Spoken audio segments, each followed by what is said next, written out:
Welcome to Your Path to Nonprofit Leadership, the weekly podcast that features the very best in career development in the nonprofit sector. I'm your host, Patton McDowell, and in addition to podcasting, I'm a leadership coach, a mastermind facilitator, a best-selling author, and a speaker.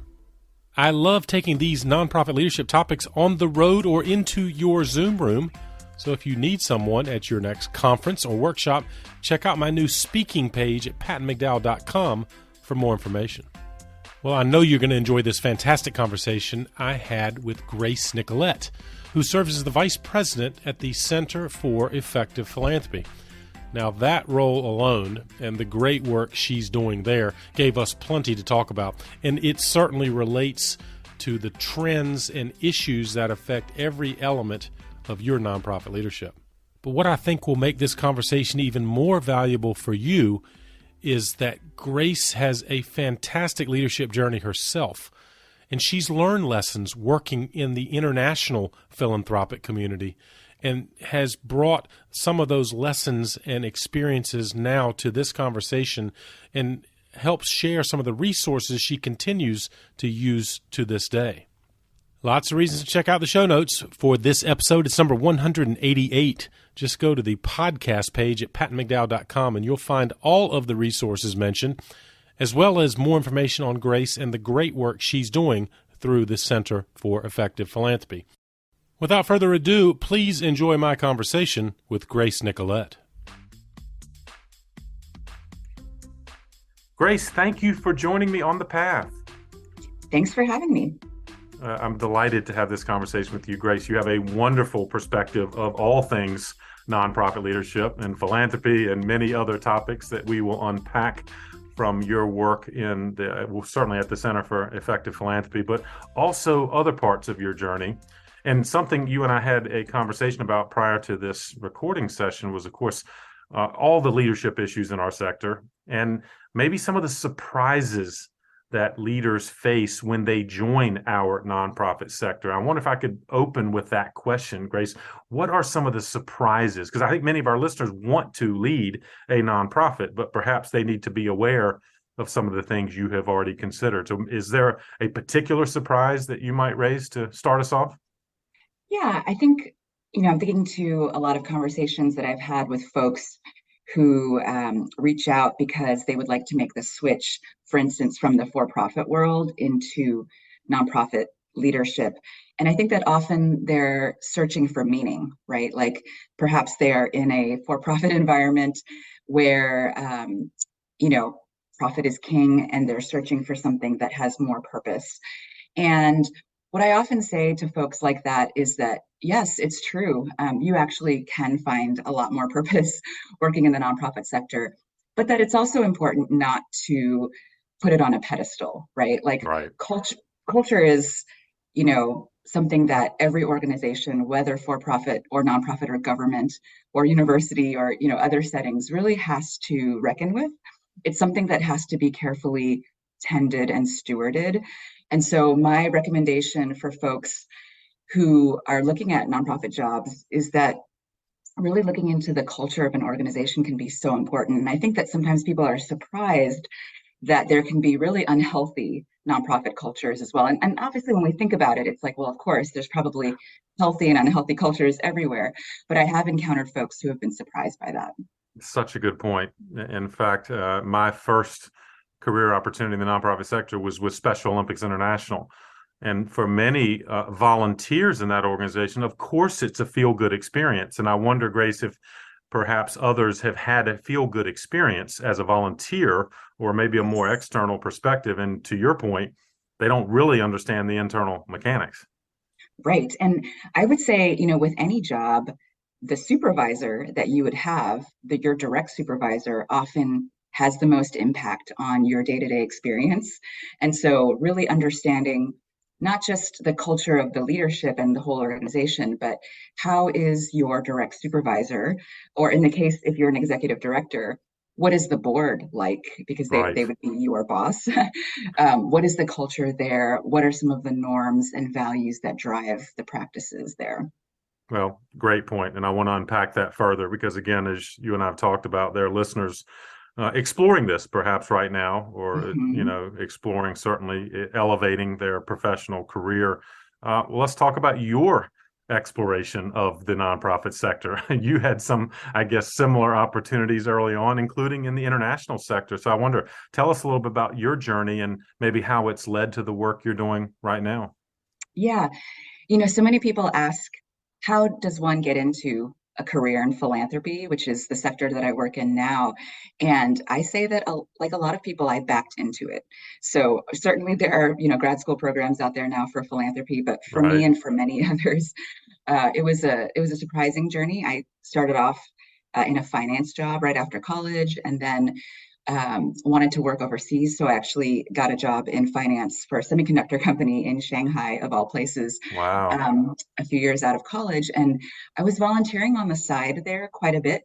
And I think I went through that same crisis that we just talked about of really wanting more purpose and finding a lot of joy in the volunteering that I did. And so I really reached a point where I had to grapple with, how much do I really like this? Is this Right. something that is worth quitting a job over? And in my case, I think it was the combination of having worked really long hours and sort of needing a break. And also, sort of, I was, I think, 25 at the time, having the blessing of my parents to kind of also just kind of take a pause and see, like, what should my next step be. And so I actually ended up starting a small philanthropy consulting firm with a group of American and Chinese friends in Shanghai, because we got connected with a number of nonprofits that were doing really great work, but really didn't have a bridge to international donors. And then we were also meeting a handful of international donors, especially overseas Chinese, who really wanted to give back to, their hometown in China, or they really cared about certain things in China. There was actually a group of moms from the Midwest who had adopted Chinese children and really wanted to stay involved with orphan care in China. So there really was this opportunity to be a bridge between causes in China and donors. And so that's actually how we got our start. And so it was, completely different experience for me. We were a nonprofit, but I was actually, in charge of a P&L and also payroll for the Right. first time in Right. my life. And yeah, it was definitely a trial by fire experience, but a very good one. Well, first of all, kudos to your parents, who for Thanks. because I think there is pressure, right, for many young professionals, and I felt this too, working for Special Olympics early on. There was admiration, I think, for a cause people respected, and I was going to ask you the same question. But there was also sometimes an implication, okay, good for you, Patton, but when are you going to go back and get a real job? And I Yes. wonder, did you face any of that, or did that thought occur to you of going back into finance, where you were obviously successful as well? Yeah. I mean, that's just a very common tension that I faced, right? It's the whole, should you go back to a more lucrative job and earn more money that then you can give away, or Right. should you Right. devote your own time and effort career-wise? And I think it's such a personal decision. And for me, I just knew that on the for-profit side of things, at least at that point in time for me, my heart just wasn't in it. Um, and also, I mean, our journeys can take us sort of back and forth between different sectors throughout. So, who's to say that I will continue always in Right. nonprofits, even though I love it? And I do think that a lot of the skills are transferable. We just have to be really humble about what those are. And so, yeah, so for me, it was an easy decision, but certainly wouldn't want to say that, it's the one that everyone should make. Yeah, that's well put. And I guess, again, for you, speaking of the transferable skill topic, clearly you had experience that I think helped you as a consultant early in those philanthropic kind of consulting years. Were there any surprises, or did anything in particular did you have to learn or relearn when you jumped into nonprofit work? Oh, so many things. um, Boy, where to start? I mean, I think that the biggest thing that I learned that actually set me on this trajectory to working at the Center for Effective Philanthropy now is I had no idea about the power dynamic that exists between nonprofits and their funders. Interesting. And because I was, I had previously, because as a volunteer, I also gave to these causes that I cared about. I was purely on the donor side of things.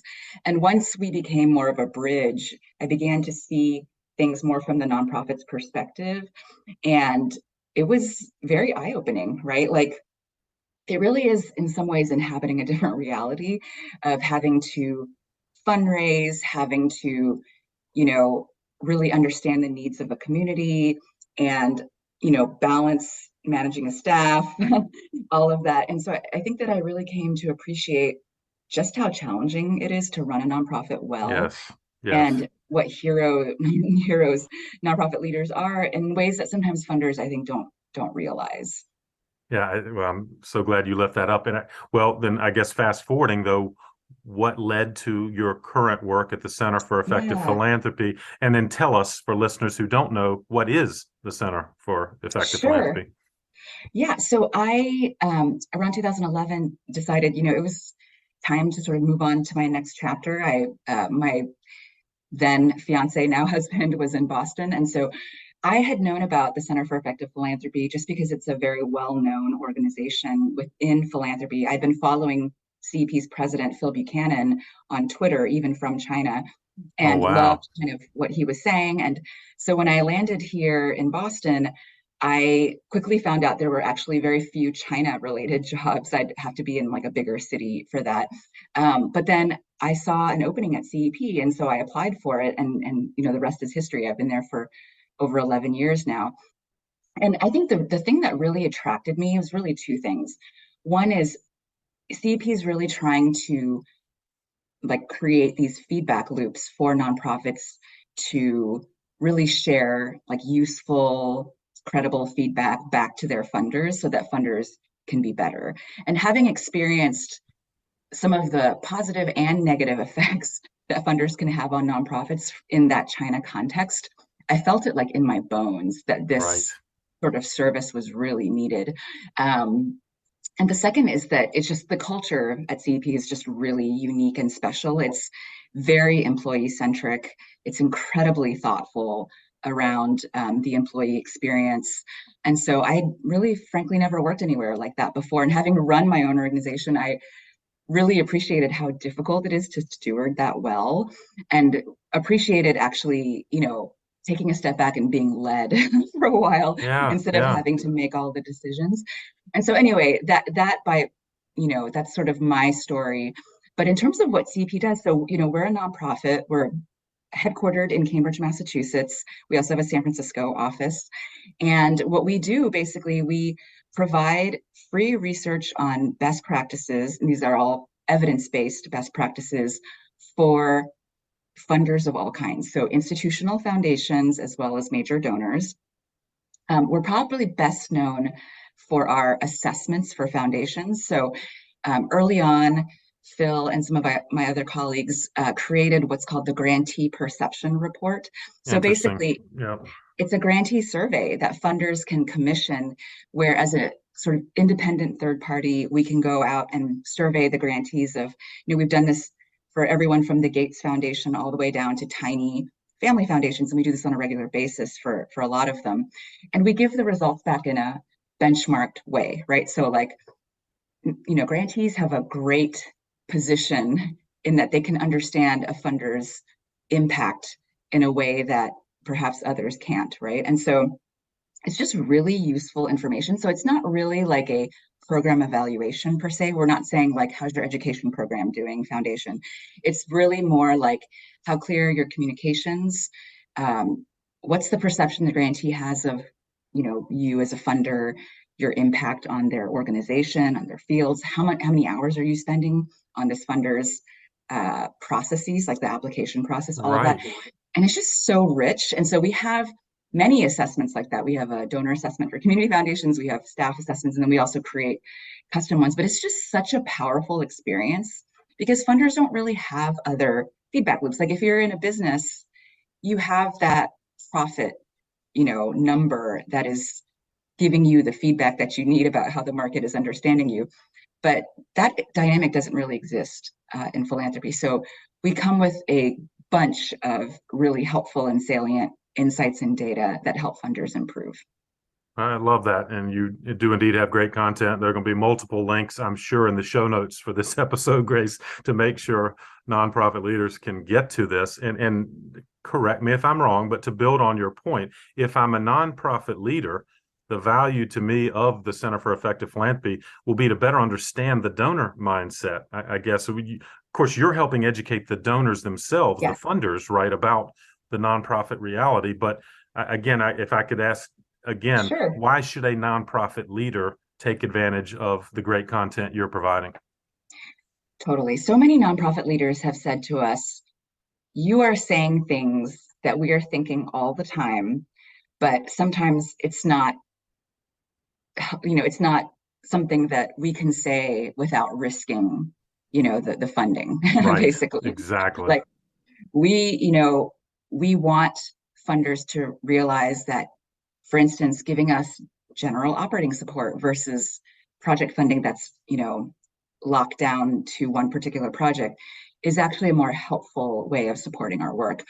But sometimes donors, they don't listen, or they think, oh, well, of course that's what you want. But having the independent research that backs up why those suggestions are important, I think is really key. And, recently it's been interesting too, because we actually just put out a report about the impact of Mackenzie Scott's giving Right. on nonprofits. And so, as many of you may know, she has been literally giving out billions upon billions of dollars in a short period of time to select nonprofits. And, you know, there's been a lot of discussion about the impact of her giving. Like, lots of people are lauding it. Some people are also saying, is this really the best way? Is there absorptive capacity issues at small nonprofits who are receiving these gifts? And so, that's also a value that our research brings. So actually, in the case of this report, the answer is no, we actually have not seen any negative effects from these gifts. Of course, it's still early on. It's the first year of a Sure, 3-year sure. study. People are going to be studying this for decades, I'm sure. Um, but yeah, I mean, I think we can bring real evidence to bear in a way that otherwise, is just sort of anecdotal, but having the real data to back it up is really powerful. Right, it's fascinating. And again, Mackenzie Scott was indeed on my list of questions for you in terms of, the impact as you talk to other funders. And you're right, other than the overwhelming support for her generosity, the only counter I've heard is that, the potential accountability. Again, she's been wonderful in terms of it's unrestricted giving, right? But Yes. perhaps would there need to be, I guess other funders are like, yeah, but how are you going to account for how the money was spent? Is that a Mhm. topic that's coming up, or how do you think other funders are reacting to that point? Yeah, I mean, so, what's interesting on the accountability piece is that, right, for most of her nonprofit recipients, the only thing that they are asking for is a 3-page or less letter describing what the nonprofit used, how the nonprofit used the funding. And so, that's very different than a traditional funder where there might be like like for a foundation, for instance, there might be actually a pretty long report that needs to Right, be filled out. right, And, I think that the nonprofit leaders that we interviewed and surveyed for that study basically said overwhelmingly, like, they felt a strong responsibility to steward those funds really well, right? Like, the spotlight was on them, but also what an amazing opportunity, and one that, nonprofit leaders take to heart and don't want to blow. And so there was, a lot of internally generated accountability, as well as, one accountability coming from the public, knowing that folks have received this gift. And, we actually received a surprise Mackenzie Scott gift last year. And, the whole process of deciding what to do with that has generated no small amount of hand wringing. And it's right. it's certainly like a great problem to have. But yeah, I mean, we've really needed to be extremely rigorous, and thoughtful about the way we're spending those funds. Well, maybe that is the genius in some ways of her philanthropy, right? As opposed to Mhm. dictating the use of her funding, she is forcing, in essence, strategic conversations like those you're having at CEP. Can I ask where you are on that deliberation? Yeah, how do you best maximize her generosity for your organization? Yeah. Like a lot of the organizations that we interviewed for the study, so right? The study found that primarily folks used it on furthering their mission, so like investing in programs. Right. But then a lot of it was also just shoring up their own capacity. So I think that, a lot of nonprofits are always very hand to mouth, and perhaps, in some cases their staff are paid below market. So retention might be an issue. And so we saw a lot of um, a lot of nonprofits that received the funding actually shore up those areas. For CEP, it was actually more because we already pay very competitively. It was more, what are the ways that we can, dream big about what, we've been around for 20 years now, what the next 20 years for CEP might look like. Nice. And so we did use the funds on some immediate projects that were needed. We did use it on expanding the staff. And of course, expanding staff is always a little bit of um, it's an interesting opportunity because you don't want to also encounter like a fiscal cliff, right? Where Right. you hired the staff, but then like in 2 years you have to let them go because you can't sustain. So, Yeah, when the money runs out, right, or some such exactly. So financial, hiring right? yeah, it has to be done really wisely. And then we actually created a strategic opportunities fund actually that teams can apply to, that the board approves, around just really big ideas that we've been thinking about for years that maybe we can actually realize now with this funding. And then we also shored up our board reserves, which is something that I think is really important, that we wanted to make sure we were up to 6 months of operating cash for our board reserve fund. That's fantastic. Well, again, the lessons inherent in your deliberation likely are happening across many of these organizations that are recipients. Mhm. And well, let me ask you this though: as you talk to and your studies lead to insight from other funders, two questions. One, do you think there's an increasing appetite for unrestricted giving? As many of our nonprofit friends are asking, please don't make us create some fancy new program to, Yes. get your funding. And do you think there is, maybe COVID also influences this, the rigor required for grant applications? And you know Mhm. this because particularly smaller organizations, those led by leaders of color, always feel like, hey, I don't have the bandwidth to Yeah. chase some of these dollars. But I wonder, what are you seeing in both unrestricted giving and kind of the rigor required to seek funding? Yeah. So we actually did a number of studies on this since 2020.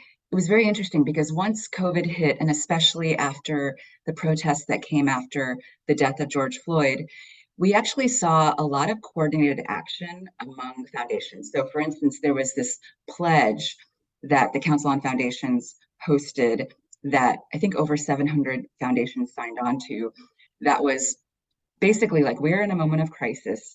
Nonprofits and our communities need us to move quickly.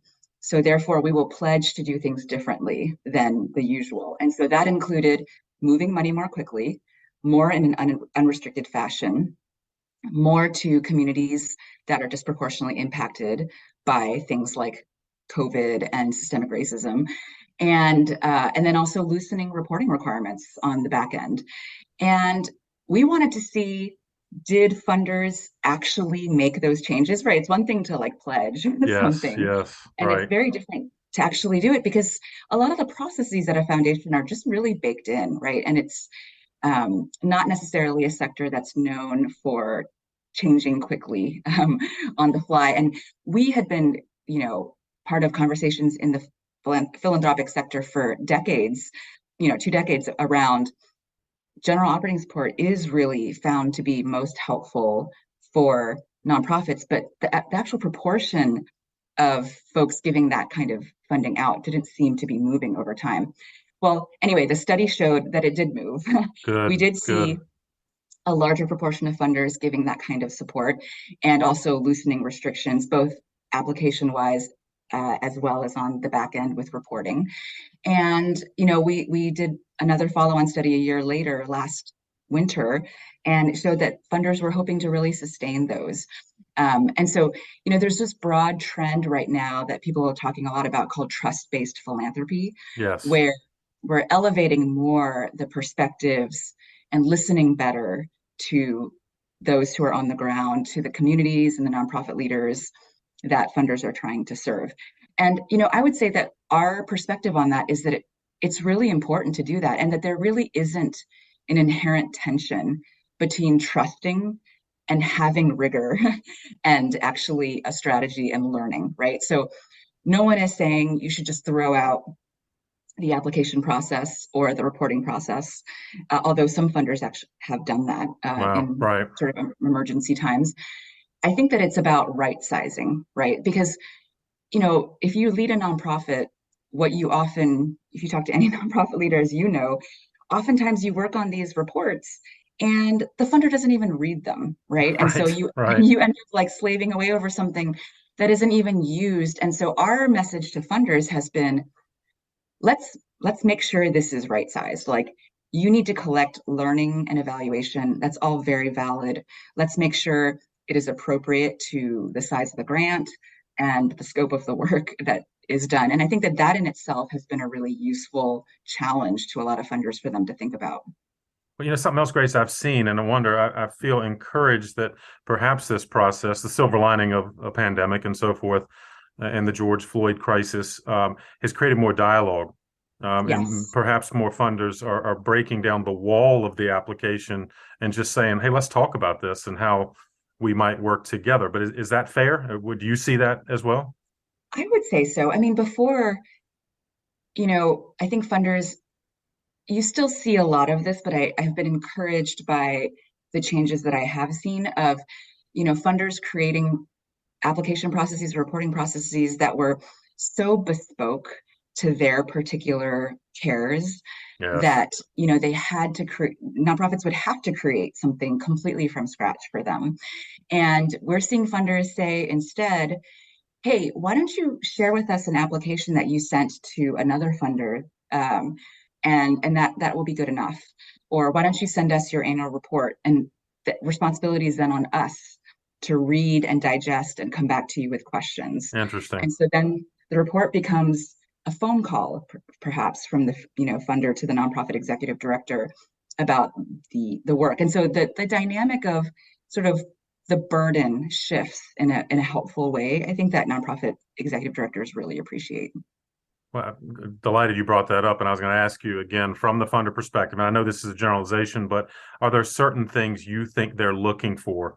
Again, our listeners right now are seeking funding, and Mhm. the question they have: what will it take? What do I need to demonstrate to my local funder?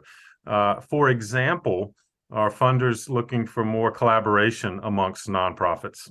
Is that a characteristic that you think they're looking more for? Or are there other things, Grace, that have come up that, yeah, funders are definitely going to look at your board leadership? Or I don't know. Are there Yeah, things what do you think they're looking for, to the extent you could generalize, I guess? sure. I mean, I think, it's so interesting because our MO typically has been nonprofits are actually already doing great work, and funders are the ones oftentimes that are thinking about this in the wrong way, or kind of giving nonprofits too much pressure on things that may not matter as much. Right. But I do think that, to your point, nonprofit leaders also have to be rigorous and excellent, right? Like, yes, they should have a strong board. Yes, they should have really great internal controls and, robust fundraising, and as well as be able to answer very good and legitimate questions about the impact that you're having on the communities that you serve or the issue areas that you serve. So all of that, I think, is very much fair game. And I think that most nonprofit executive directors get that, right? Like, that's sort of the air that they breathe. And I think that for us, like, the value that we hope to bring is to speak into the donor's ear and say, you know, how you always just want to give that project grant to the food bank about this one thing. Well, in COVID times, that food bank had to pivot and serve a much bigger, you know, community of people, or Right. that after school program had to pivot and become a food bank. But because you restricted the giving, they weren't able to do that. And so, if anything, COVID has shown us that these organizations are on the front lines, and we need to be able to support them in ways that they can be responsive to needs as they come up. Yeah, well, it's fantastic. And again, you're reflecting this feedback back to all the funders, right? That's a value Mhm. you add to the sector, is that these funders in many cases were isolated, right, in terms of Yes. their own strategies of giving, and now you're giving them a chance to. So, are you constantly, I guess, trying to reach more funders? What is there a Mhm. marketing plan, so to speak, for CEP to bring more funders into the fold of your community? I think so. I mean, we are completely mission driven. And so generally, when we first started, it was really to larger staffed foundations, right? So foundations that were giving enough out where, we could actually survey a grantee population that wasn't just like a dozen grantees. We're limited in what analysis we can do when the numbers are small. But over time, it's really grown. And, about 6 or 7 years ago, we started actually doing more work to outreach to individual donors as well. So whether or not they have their own foundation or whether they give through a donor advised fund or other ways, I think that there are some things that really do translate from a foundation grant making perspective to the individual donor perspective. Not everything, but there are certain things, and things like listening well to nonprofits, getting feedback as a funder, really releasing nonprofits to do their best work with general operating support, all of those things. Well, it makes me think about, not to state the obvious, but a real value add for our nonprofit leaders listening is to share CEP's information with their board, I guess, with some of Yes. the funders that they have great relationships with, because this is a resource that you want to provide. And I'm thinking, yeah, why wouldn't I share it if I'm a leader with my key constituents? Yes.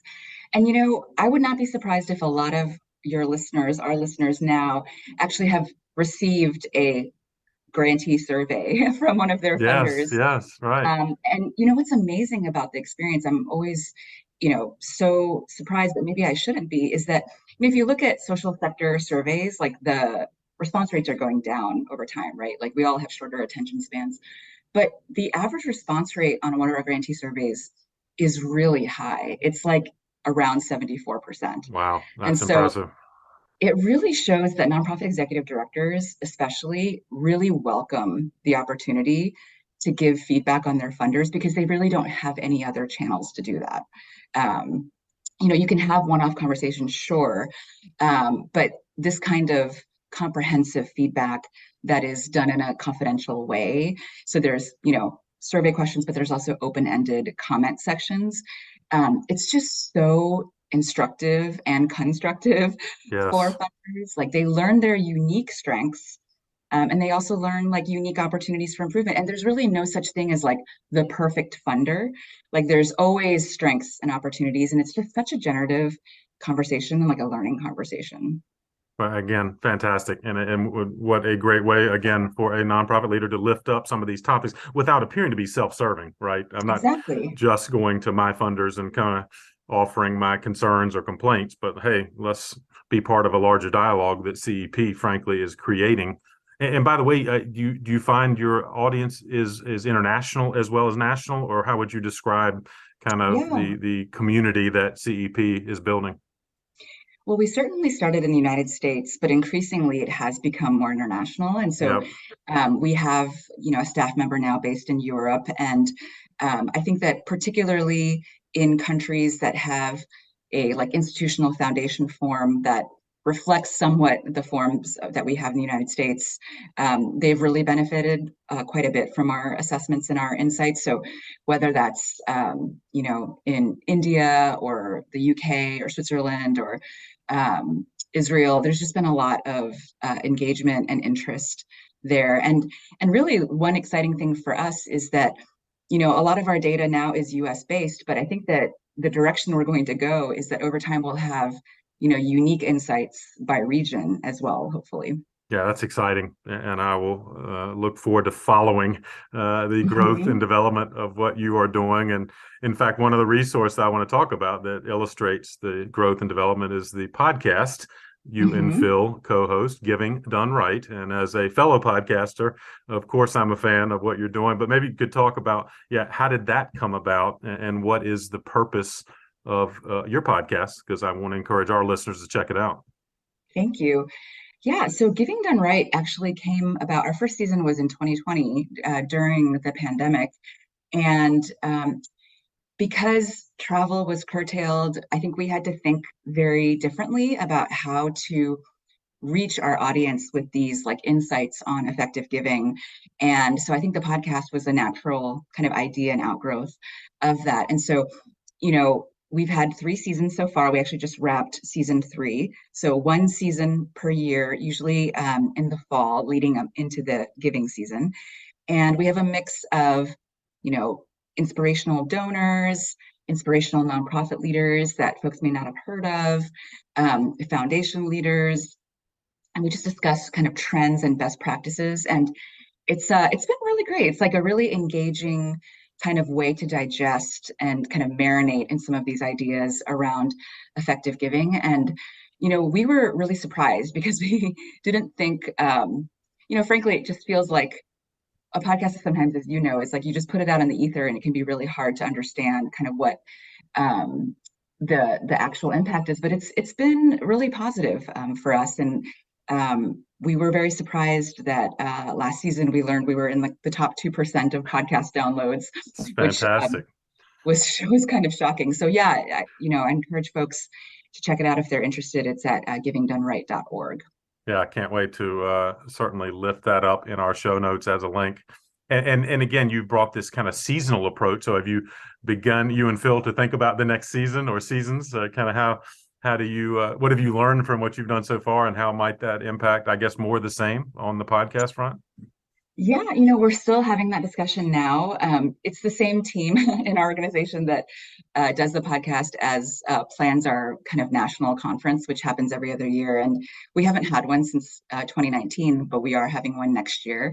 So I think that we're sort of figuring out what is the right kind of resourcing mix there Right. to make both happen. So yeah, but stay tuned. I mean, I think that the momentum is such that we're certainly going to continue. And we're just trying to figure out what's the best way to do that. Well, again, I'm delighted to lift it up, and hopefully our listeners will follow your journey on the podcasting front, as well as all of the Center for Effective Philanthropy's work, which is fantastic as well. Thank you. Grace, you've given a lot of good advice, and I'm going to encourage our listeners to ponder the resources you have, the podcast, the reports, the studies. Closing question, I guess, for us is about other advice you'd have, again, for those listeners pondering nonprofit leadership. And you've certainly brought to many of those ideas already, but anything else you would add to someone listening thinking about nonprofit leadership? Yeah, I think my mind goes back to the issue of culture. So, what we are looking for in a culture in an organization that we work for, as well as what we would like to bring to a culture. And so, I think that those are questions that are worth really investigating and delving into prior to making a jump, let's say from for profit to nonprofit, or even a lateral move between nonprofits. Because I think that, I think more and more we see this with the Great Resignation and all of that, is that we have a chance to make a difference in the nonprofit sector, but it doesn't mean that we should just take any old opportunity, that we Yes. should take time to be thoughtful around what kind of work culture we want to be a part of and make a difference in. And that culture is very important. Fantastic advice. And I'd underline something you said earlier too, because again, I think many times we stop at the job description, right? Great Yes. organization, job description looks interesting, but you said it earlier. We need to understand who the boss will be, who Mhm. and or the board of directors, right? I guess those would Yes. be two critical culture elements that, and I guess anything else that, Grace, you look for as you were exploring a nonprofit? Yeah. I mean, I think that those would be the main things. It's like, does the leadership really live the values of the organization? And what are those values, spoken or unspoken? Yeah, well put. Well, you knew this was coming, but my request for a parting gift is a book recommendation. And so I wonder, Yes. has there been a book meaningful to you that you would share with our listeners? Yeah, the book that I want to recommend is called Flex. It's by a leadership coach, Jane Hyun, and her partner, Audrey Lee. Now, Jane, in Asian American circles, Jane is really well known because about 20 years ago, she wrote a book called Breaking the Bamboo Ceiling. And that's basically referring to the lack of Asian American representation and leadership in companies and Right. other big organizations. And for myself and for a lot of people, that book was really seminal in understanding kind of the landscape. But Flex is actually a book that's more recent that I recommend to everybody because it's actually about how to have the cultural competency to lead well, regardless of what kind of organization you're in. And, I find that a lot of times culture, me coming from an Asian American culture, or we all come from our unique cultures, um, that we bring a lot of assumptions and ways of talking and ways of seeing the world, which can bring so much when there's a lot of different kind of diversity. But it also requires a lot of skill to Right. understand how to navigate that, how to appreciate differences, and how to really come together around our strengths when we are so different. And so that book I would highly recommend. Yeah, that's excellent, Grace. A wonderful recommendation and timely, right, for so many reasons. Mm-hmm. So thank you for adding that to the wish list. As the holiday season approaches, I will encourage our listeners to consider adding a book or two, and that might be one to put on the top of the list. So Mm-hmm. fantastic. Well, Grace, of course, we're going to link up CEP and the show notes, but is there anywhere else you would encourage listeners to learn more about you and the great work you're doing there? Yeah, no, I think, cp.org and givingdoneright.org, that's where you can find me. And also just want to recommend Phil Buchanan, CEP's president, who's been on your show, has a great book called Giving Done Right, which has fantastic examples. I mean, it's what we named our podcast after, but is also just a tremendous resource that I highly recommend. Yeah, Grace, thank you for that reminder. We will also link up Phil's episode in the show notes for your episode, as well as his book and all the wonderful resources you are part of. So thank you again for all the work you're doing in our sector and for joining me on the path. Thanks for having me. Well, I hope you enjoyed this conversation with Grace as much as I did and came away with some practical ideas that can guide your professional journey and help your nonprofit organization be more aware of some of the key trends in the philanthropic sector.